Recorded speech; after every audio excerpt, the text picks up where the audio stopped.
எனதருமை திருச்சி மாவட்டத்தினுடைய பத்திரிகை ஊடக அனைத்து நண்பர்களுக்கும் என்னுடைய அன்பான வணக்கம். தமிழ்நாடு அரசு சட்டப்பேரவை உறுதிமொழி குழுவின் சார்பாக இன்று திருச்சி மாவட்டத்திற்கு தனது ஆய்வு பயணத்தை மேற்கொண்டது. இந்த ஆய்வு பயணத்தில் பேரவையினுடைய உறுப்பினர்கள் அரவிந்த் ரமேஷ் திமுக சோழிங்கநல்லூர், அருள் பாமக சேலம் மேற்கு, திரு சக்கரபாணி அதிமுக வளவனூர், திரு நல்லத்தம்பி திருப்பத்தூர் திமுக, திரு பூமிநாதன் திமுக மதுரை தெற்கு, திரு மாங்குடி காங்கிரஸ் பேரியக்கம் காரைக்குடி, திரு எம்.கே. மோகன் அண்ணாநகர், குழுவின் தலைவர் வேல்முருகன் பண்டூட்டி ஆகிய கொண்ட குழு இன்று காலை 9 மணியிலிருந்து தனது ஆய்வு பயணத்தை மேற்கொண்டது. இந்த ஆய்வு பயணத்தினூடாக காலை பத்திரிகை நண்பர்கள் வருகை தந்தீர்கள். முதலாவதாக அந்த நாங்கள் இருக்கிற அந்த சர்க்கியூட் ஹவுஸ், அது 3,21,00,000 ரூபாயில் புனரமைப்பு பணிகள் நடைபெற்று வருகிறது. அதை பார்வையிட்டு உடனடியாக அந்த பணிகளை முடித்து மக்கள் பயன்பாட்டுக்கு கொண்டு வர வேண்டும் என்ற வேண்டுகோள் வைக்கப்பட்டது. அதுபோன்று வேளாண்மை பொறியியல் திருச்சியில் உள்ள வேளாண்மை பொறியியல் பயிற்சி மையத்திற்கு வலுப்படுத்துதலுக்கான 3 கோடி ரூபாய் நிதி, அதை குழு சென்று பார்வையிட்டது. அதுபோன்று திருச்சிராப்பள்ளியில் நாள் ஒன்றுக்கு 5,000 லிட்டரில் ஐஸ்கிரீம், அது மேலும் ஒரு 1000 லிட்டராக சேர்த்து 23 கோடி ரூபாயில் ஆவின் சார்பாக ஐஸ்கிரீம் தயாரிக்கிற தொழிற்சாலை நிறுவப்பட வேண்டியது குறித்து உறுதிமொழி குழு ஆய்வு செய்தது. அந்த ஆய்வில் தற்போது அதற்கான மிஷினரிகள் அனைத்தும் கொண்டு வரப்பட்டு நிறுவப்பட்டு கொண்டு வருகிறது. வருகின்ற டிசம்பர் மாதத்திற்குள் முழுவதுமாக அது நிறுவப்பட்டு அது 6,000 லிட்டர் ஐஸ்கிரீம் தயாரிக்கிற பணி அங்கு நடைபெறும். அதேபோன்று திருச்சிராப்பள்ளி மாவட்டத்தில் உள்ள தமிழ்நாடு சட்ட பல்கலைக்கழகத்திற்கான ஆராய்ச்சி மையம், அங்கே காட்சியகம் போன்ற பணிகள் அமைப்பதற்கு 20 லட்சம் 10 லட்சம் என்கிற அளவில் 4 உறுதிமொழிகள், அந்த 4 உறுதிமொழிகள் நிறைவேற்றப்பட்டிருக்கிறதா என்பதை குழு நேரடியாக சென்று ஆய்வு செய்தது. அந்த ஆய்வின் போது அங்கு அருங்காட்சியகம் அமைக்கப்பட்டிருக்கிறது. இதர பணிகளுக்காக 3 லட்சம் ரூபாய் ஒரு இனத்திலும் 7 லட்சம் ரூபாய் ஒரு இனத்தின் கீழும் வழங்கப்பட்டு அந்த பணிகள் தற்போது நடைபெற்று கொண்டிருக்கின்றன. அடுத்தது நம்முடைய மருத்துவக் கல்லூரி மருத்துவமனையில் 2019ஆம் ஆண்டில் அங்கு 1,57 லட்சம், அதற்கு பிறகு கொஞ்சம் கூடுதல் நிதியோடு அங்கே ஒரு மேல்தளம் கட்டடம் கட்டுகின்ற பணி, அது உறுதித்தன்மை குழுவுக்கு திருப்தி அளிக்கவில்லை. பத்திரிகை நண்பர்கள் கூட வந்தவர்கள் காலை படம் எடுத்தார்கள். அங்கங்கே சிதிலமடைந்து விரிசல் ஏற்பட்டு பாதிப்படைந்திருக்கிறது. அந்த ஒப்பந்ததார் யார் என்று கண்டுபிடித்து சம்பந்தப்பட்ட மாவட்ட நிர்வாகம், பொதுப்பணித்துறை SC EE அவர்கள் அதை அனைத்தையும் அவர் செலவிலேயே ரிப்பேர் செய்து கொடுக்க வேண்டும் என்று குழு உத்தரவிட்டிருக்கிறது. அதற்கு பிறகு அப்படி தரமற்ற பில்டிங்கை கட்டித்தந்த அந்த நிறுவனத்தை பிளாக் லிஸ்ட் செய்ய வேண்டும் என்று குழு மாவட்ட ஆட்சித்தலைவருக்கும் அரசுக்கும் உரிய பரிந்துரைகளை வழங்கியிருக்கிறது. மேலும் இங்கு கோட்டை பகுதியில் ஒரு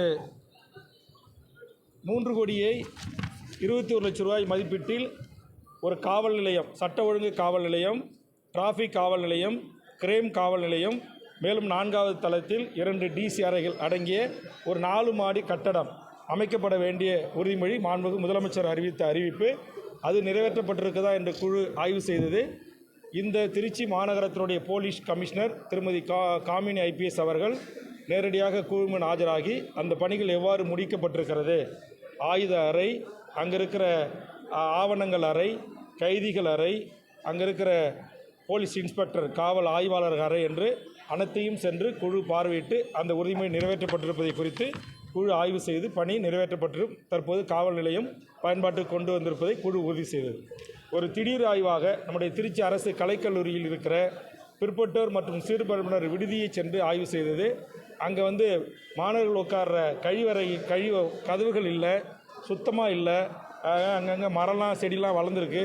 அதையெல்லாம் நம்முடைய மாநகராட்சி கமிஷனர் மூலமா ஒரு 15 தினங்களுக்குள்ளாக ஒரு மாஸ் கிளீனிங் பண்ணி குழு கொடுக்கணும்னு உத்தரவிட்டிருக்கு. அந்த பிற்பட்ட நாள் அலுவலரை அழைத்து உடனடியாக மாவட்ட ஆட்சித்தலைவருடைய தன்னிதின்னு ஒன்று இருக்குது, டிஸ்கரிஷன் ஃபண்டு, அதை பெற்று உடனடியாக அத்தனை கதவுகள் பொருத்தப்படணும். அத்தனை விளக்குகள் பொறுக்கணும். எலக்ட்ரிக்கல்லாம் சில சேதமடைஞ்சு கிடக்கு, ஒயரெல்லாம் தொங்கிட்டு இருக்குது. அது மாணவர்கள் விளையாட்டாக கைகி வச்சாங்கன்னா உயிருக்கே ஆபத்து ஏற்படும். அதனாலலாம் போர்க்கான அடிப்படையில் 15 தினங்களில் அந்த பணிகளை அனைத்தையும் செப்பரேட்டு செய்து அதற்குரிய புகைப்படத்துடன் கூடிய ஒரு விவர அறிக்கையை குழுவுக்கு அனுப்பி வைக்குமாறு குழு உத்தரவிட்டிருக்கிறது. ஆக இன்றைக்கு திருச்சிராப்பள்ளி மாவட்டத்தில் குழு ஆய்வுக்கு வந்தது. நம்முடைய மாவட்ட ஆட்சித்தலைவர் குழுவை வரவேற்று நேற்று இரவு வரவேற்று இன்று காலை எங்கெங்கு பணி ஆய்வுக்கு குழு செல்ல விரும்புகிறது என்பதை கேட்டு அதற்கு நம்முடைய பிடி அவர்களை பொறுப்பாக நியமித்து இந்த ஆய்வு பயணத்தை வழிநடத்தினார்கள். இந்த கூட்டத்தை டிஆர்ஓ மாவட்ட வருவாய் அலுவலர்கள் மாவட்ட ஆட்சித்தலைவருடைய இடத்தில் இருந்து பொறுப்பாக இந்த கூட்டத்தை முன்னிலையேற்றி நடத்தி தந்தார்கள். இந்த கூட்டத்தில் இந்த பணிகளை எல்லாம் குறித்து குழு ஆய்வு செய்து இந்த உறுதிமொழிகள் மொத்தம் சொல்கிறேன்.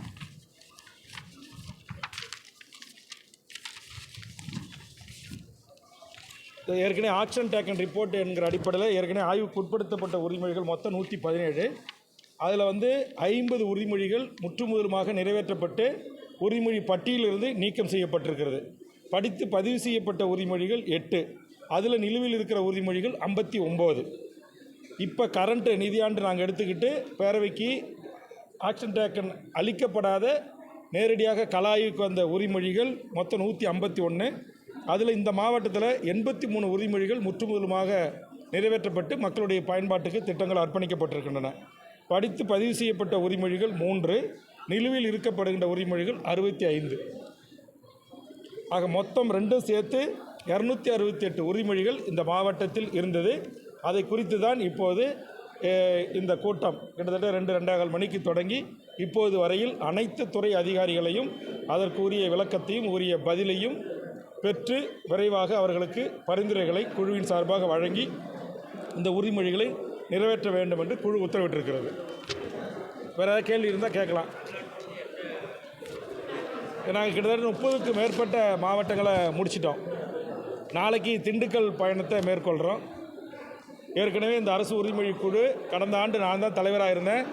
இப்போ இருக்கிற பெரும்பான்மை உறுப்பினர்கள் அதில் உறுப்பினர்களாக இருந்தாங்க. இப்போ சில புதிய உறுப்பினர்களும் வருகை வந்திருக்கிறாங்க.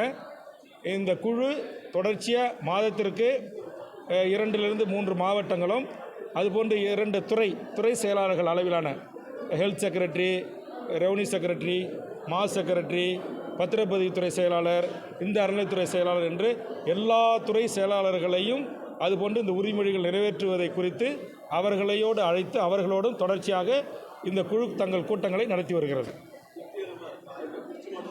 இது திருச்சி மாவட்டத்தை பொறுத்தளவில் அதான் சொன்னேன், அந்த 2019 கட்டப்பட்ட அந்த பில்டிங்கு குழுவுக்கு மகிழ்ச்சி இல்லை. அது ஒரு அதிருப்தி ஏற்படுத்தியிருக்குது. அதே மாதிரி அந்த எம்பிசி விடுதிக்கு போனோம், அங்கே சுத்தமாக இல்லை, ஆரோக்கியமாக இல்லை. அது ஒரு சிறிய வருத்தம். இதை தவிர மீதி கலா ஆய்வுக்கு சென்ற இடங்களில் அந்தந்த துறைகளும் அந்தந்த உறுதிமொழிகளை முறையாக நிறைவேற்றி அந்த பணிகளை செய்திருக்காங்க. மற்றபடி குழு கண்டிக்கிற அளவுக்கு அல்ல துறை அதிகாரிகள் மீது அதே இடத்துல நடவடிக்கை எடுக்கிற மாதிரியான பெரிய ஒரு தவறுகளும் இந்த குழு ஆய்வின் போது இல்லை.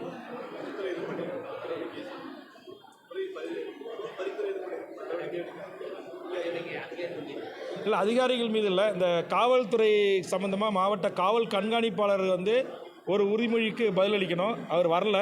அவர் நீதிமன்றத்துக்கு அழைக்கப்பட்டிருப்பதாக ஒரு தகவல் சொல்லுகிறார்கள்.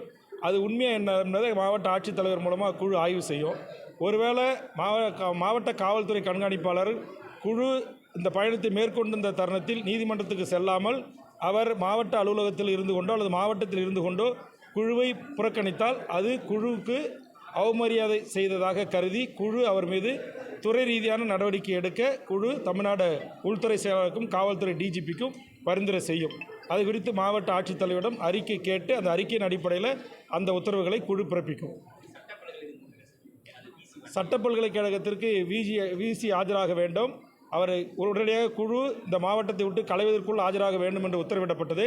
அதேபோன்று அவர் குழு முன் ஆஜரானார். அவர் உண்மையிலே உடல்நிலை பாதிக்கப்பட்டு அவர் ரொம்ப நேரம் உட்காந்துருக்க கூட முடியல. குழு முன் ஆஜராகின்ற போது அவருக்கு ஏதோ ஒரு ஃபீவர் மாரி ஒரு விடவெடப்பு இருக்குது. அதனால் குழு அவருடைய நிலைமையை கருத்தில் கொண்டு நீங்கள் கூட்டத்துக்கு வர வேண்டாம், உங்களுக்கு விதிவிலக்கு தரோம், நீங்கள் போங்கன்னு சொல்லி அவர் சார்பாக அந்த ரிஜிஸ்ட்ரார் ஜெனரல் அவர்கள் குழுவுக்காக ஆஜராகி உரிய பதில்களை அளித்தார். அவர் ஏன் ஆஜராகவில்லை, ஏன் புறக்கணித்தார் உள்ளூரில் இருந்து கொண்டு என்று குழு அவர் மீது ஒழுங்கு நடவடிக்கை எடுப்பதற்கு பரிந்துரை செய்தது. அந்த பரிந்துரையை ரத்து செய்து ஆஜராகிய பிறகு அந்த பரிந்துரை அவர் ஆஜராகிவிட்ட காரணத்தால் உடல்நிலையை கருத்தில் கொண்டு அவர் மீது எந்த ஒழுங்கு நடவடிக்கையும் வேண்டாம் என்று குழு உத்தரவு பிறப்பித்தது.